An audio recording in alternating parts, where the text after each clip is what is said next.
Bismillahirrahmanirrahim. Assalamualaikum warahmatullahi wabarakatuh. Alhamdulillah bi ni'matihi tatimmus salihah. Asyhadu an la ilaha illallah wa asyhadu anna Muhammadan 'abduhu wa rasuluhu la nabiyya wa la rasula ba'dah. Alhamdulillahirabbil alamin. Segala puji bagi Allah Subhanahu wa taala yang telah melimpahkan rahmat, hidayah dan inayahnya kepada kita semua sehingga kita bisa merasakan nikmatnya iman dan sejuknya akhlak seorang muslim. Dan Allah Subhanahu wa taala memberikan kita nikmat kesempatan. Sehingga dengan nikmat kesempatan itu kita harus bisa mempergunakannya untuk memperbaiki diri dan bertobat kepada Allah Subhanahu wa taala atas kesalahan yang telah kita perbuat. Salawat serta salam semoga senantiasa tercurah kepada suri tauladan kita Nabi Muhammad sallallahu alaihi wasallam. Karena berkat perjuangan beliau sehingga panji-panji Islam berkibar di seluruh penjuru dunia. Alhamdulillah, Masya Allah. Teman-teman yang dirahmati Allah Subhanahu wa taala, dunia adalah tempat persinggahan sementara, hanya fata morgana di mata. Tetapi kebanyakan manusia tak mempergunakannya dengan sebaik-baiknya. Ikhwan fiddin rahimani wa rahimakumullah. Allah Subhanahu wa taala berfirman di dalam Quran surah Al-Asr bahwasannya manusia itu termasuk orang-orang yang merugi. Tapi sebelumnya Allah Subhanahu wa taala berfirman, "Wa mal hayatud dunya illa mata'ul ghurur." Dan tiada lain kesenangan dunia ini adalah kesenangan yang menipu. Jadi kesenangan yang menipu hanya fata morgana. Coba bayangkan ketika kita berada di dalam padang pasir, kemudian kita kehabisan bekal, air habis, makanan habis, kemudian kita melihat dari kejauhan ada air, melihat ada air, apa yang kita rasakan? Kita sangat merasa senang, kita merasa gembira. Kemudian kita berusaha untuk mendapatkannya. Bagaimana cara mendapatkannya? Kita harus berlari untuk menuju tempat air tersebut. Kita berlari dan berlari 2 km, 3 km kita lampaui, bukit-bukit kita lampaui. Tetapi setelah kita mendekati air tersebut hilang. Itulah kesenangan dunia. Ikhwan fiddin rahimani wa rahimakumullah. Hanya sementara ketika kita melihat kita senang. Kemudian kita berlari, kita dapat capeknya. Kita mendapatkan lelah tetapi kita tidak mendapatkan air. Itulah kesenangan dunia, hanya sementara di awal saja. Tetapi di akhir kita mendapatkan kesengsaraan jika kita hanya mengejar dunia. Teman-teman yang dirahmati Allah Subhanahu wa taala, manusia merugi dengan waktunya. Allah Subhanahu wa taala tadi berfirman di dalam Quran surah Al-Asr, A'udzu billahi minasyaitonir rajim.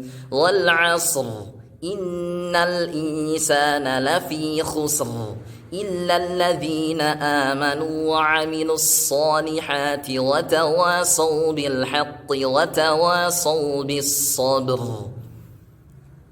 Wal 'asr, demi masa, sesungguhnya manusia itu benar-benar di dalam kerugian, kecuali orang-orang yang beriman dan beramal dan mengerjakan amal solih dan saling mengingatkan dalam hal kebaikan dan mengingatkan dalam hal kesabaran. Teman-teman yang dirahmati Allah Subhanahu wa taala, di dalam kisah Israiliyat disebutkan bahwasannya turunnya surat ini itu berkenaan dengan sekelompok pemuda yang sedang berbincang-bincang di dekat Masjidil Haram. Mereka memperbincangkan masalah nenek-nenek moyang mereka, bapak-bapak mereka. Mereka mengunggulkan satu sama lain dan akhirnya mereka saling berkelahi dikarenakan mengunggulkan nenek-nenek moyang mereka, bapak-bapak mereka. Bapakku lebih hebat dari bapakmu. Oh tidak, bapakku lebih hebat dari bapakmu. Jadi akhirnya mereka saling berkelahi. Kemudian turunlah surat ini, wal asr. Kalau Zaid bin Aslam mengatakan bahwa al asr ini berarti adalah salat asar, karena para pemuda ini itu berdebatnya atau saling mengunggulkan bapak-bapak mereka ini pada waktu salat asar. Tetapi ternyata pendapat yang lebih masyhur adalah al asr ini adalah masa, waktu.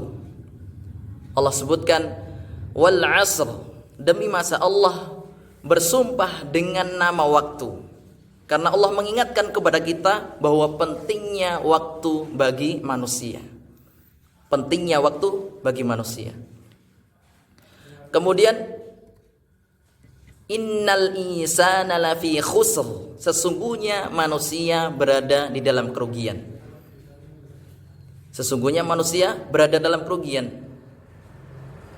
Al-insan ini adalah orang yang khusus. Al-insan ma'rifah. Siapa orang yang dikatakan rugi ini? Nah, la fi khusr, Allah berikan lam takkid. La fi khusr, benar-benar di dalam kerugian. Allah berikan al-insan tadi adalah alif lam ma'rifah. Jadi Allah khususkan. Nah, kita akan lihat lagi setelahnya. Siapakah orang yang tidak rugi itu? Jadi di dunia ini pasti ada kebalikan. Ada rugi, pasti ada yang untung. Ada rugi, ada yang beruntung. Ada manusia yang rugi, ada manusia yang beruntung. Jadi Allah Subhanahu wa taala menyatakan tadi bahwasannya orang-orang itu benar-benar dalam kerugian dan kebinasaan. Kemudian Allah memberikan pengecualian.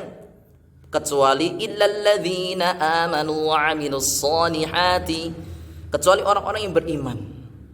Orang yang beriman di dalam hatinya. Beriman kepada Allah, beriman kepada malaikatnya, kitabnya, rasulnya, kepada hari akhir, qada-qadar. Beriman di dalam hatinya. Amanu. Kemudian apa? Wa 'amilus solihah. Kemudian beramal soleh. Beramal soleh untuk dirinya sendiri, untuk dirinya beramal soleh. Soleh untuk dirinya. Kemudian wa 'amilus solihat wa tawassaw bil haq. Kemudian apa Allah berikan? Allah jelaskan setelah dia mensolihkan dirinya, kemudian mensolihkan orang lain, menjadi orang yang muslih, menjadi orang yang mensolihkan orang lain, menjadikan orang menjadi orang baik, menjadikan orang lain menjadi baik. Wa tawassaw bil haq wa tawassaw bis sabr, dengan mengingatkan dalam hal kebaikan, ketaatan kepada Allah Subhanahu wa taala, dan mengingatkan dalam hal kesabaran.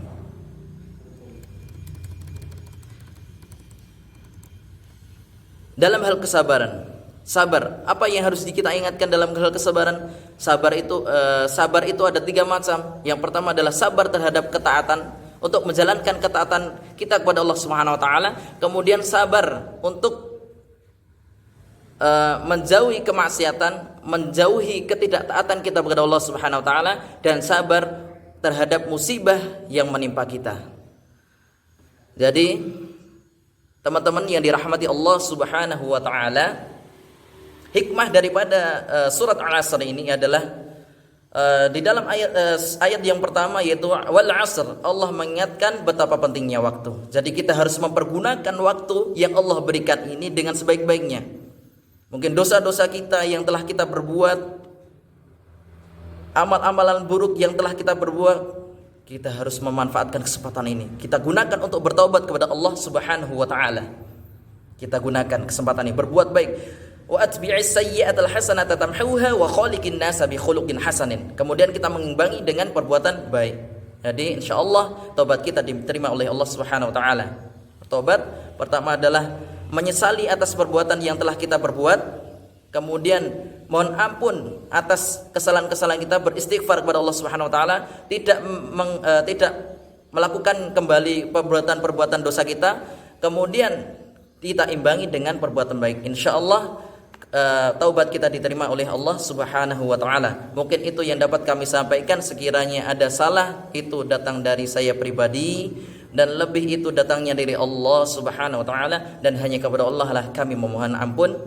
Akhirul kalam, wassalamualaikum warahmatullahi wabarakatuh.